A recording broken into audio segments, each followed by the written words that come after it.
I want to start this review of Goodnight Punpun, or Oyasumi Punpun, by saying it's the best manga I've read. There are other great manga that I really like, but Goodnight Punpun is better than them all, and I don't think it's close. I also only finished the series yesterday, and I'm still processing my feelings. It almost feels too soon to review it, but I don't have anything else lined up to review today, so I'm going to do my best anyway. Now, before I get into the review, I need to give you some warnings. The first is that I will be including major spoilers in this review. If you haven't read Goodnight Punpun, I strongly recommend doing so before reading this.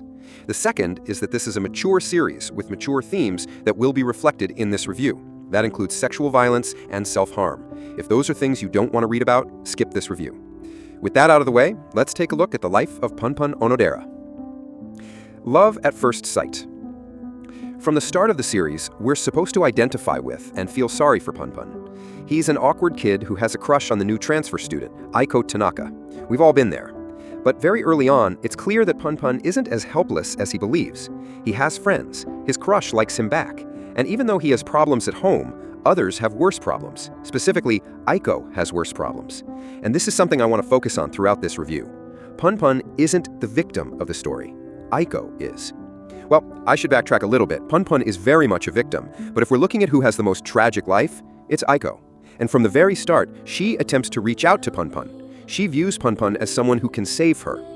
Aiko's story reminds me a lot of Sodachi Oikura's from Owari Monogatari. Sodachi had a bad life at home and attempted to get her friend Koyomi Araragi to notice. But since they were kids, Sodachi didn't know how to explain what was happening, and Koyomi didn't pick up on it. That's what we see with Aiko and Punpun as well. Aiko's mother is a member of a cult and is trying to indoctrinate Aiko as well. Punpun sees this, but doesn't think much of it. Because his parents often argue, he just thinks, I guess everyone has their own circumstances. Despite what's going on at home, Punpun lives a relatively normal life. That's why he can't understand that Aiko's situation is different. When she asks him to run away with her, he thinks she's trying to exert control over him. But the opposite is true. She wants him to protect her. The woman who ruined Punpun.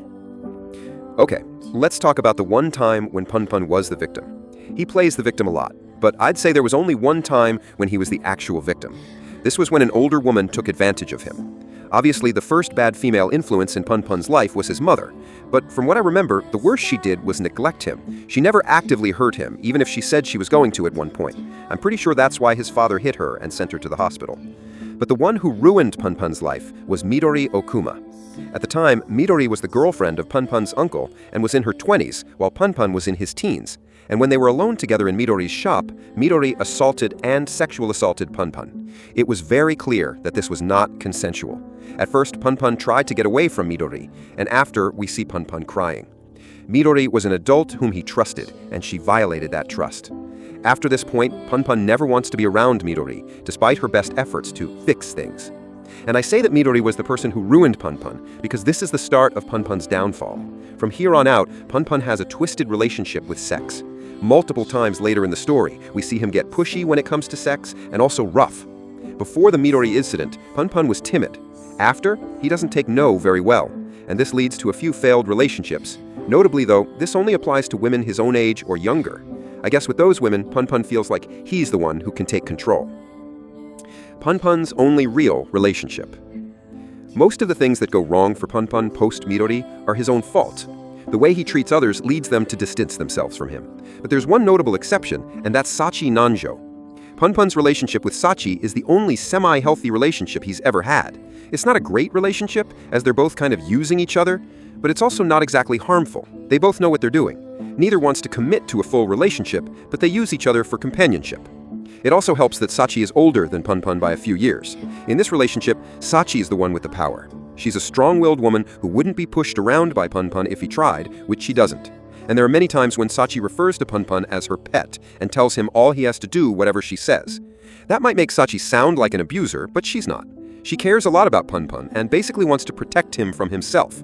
Why should he do whatever Sachi says? Because if he makes his own decisions, he'll muss things up and regret it. Sachi's a good character and a pretty good partner for Punpun. However, there's still one girl that both Punpun and I can't get off our minds. Aiko. No matter how good things are with Sachi, she can never live up to Aiko. Why though? Why is Aiko so important? This gets explored more in the later volumes of the manga, but what it comes down to is that Punpun has an idealized view of Aiko. Aiko was Punpun's first true love, and because of that, he views her as infallible. Nobody can replace Aiko. Aiko deserved better. There's a lot I could say about the end of Goodnight Punpun, but I'm going to try to keep it short. This is when Punpun lives long enough to see himself become the villain. And as the title of this section states, Aiko deserved better.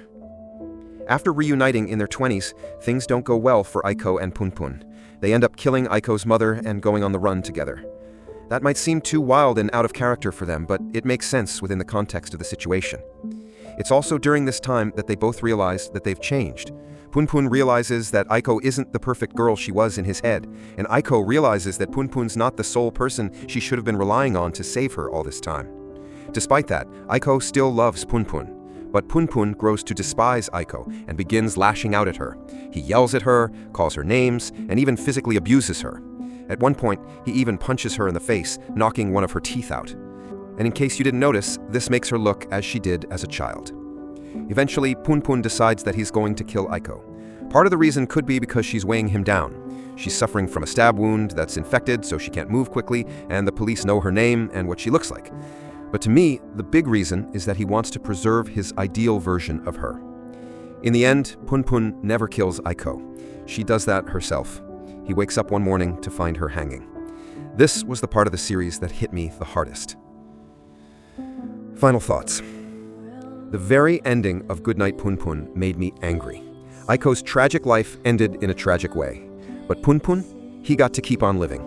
He went back to his friends and Sachi and continued living his life. It should have been the other way around. Aiko is the one who deserves to be alive. So, as I stated at the start of this review, Goodnight Punpun is my favorite manga. I gave it a 10 out of 10, and I don't expect anything else to dethrone it. Inio Asano did an amazing job of getting me invested in these characters, and then he did an amazing job tearing it all away from me. The one thing I wasn't a huge fan of was the cult led by Pegasus, but that storyline still had a good conclusion too. Looking at it as a whole, it was good. However, reading individual chapters that focused on the cult was sometimes hard to get through. If you enjoyed this review, don't forget to like, share, and subscribe to the channel so you never miss future content.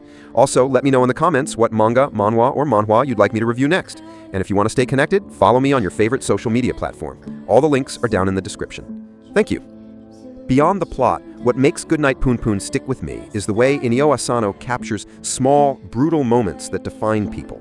The art choices, juxtaposing Punpun's simple, bird-like silhouette against deeply detailed backgrounds, surreal dream sequences, and sudden bursts of grotesque imagery, continually reinforce the emotional turbulence of the narrative. It's not just a story that happens to be sad, it's a story that forces you to sit with discomfort, to examine how people break and why they sometimes can't put themselves back together. The pacing, the moments of silence between characters, and the rare flashes of warmth all combine to make this a reading experience that lingers. I recommend Goodnight Punpun to anyone ready for a powerful, difficult, and unforgettable ride. It will haunt you long after finishing it.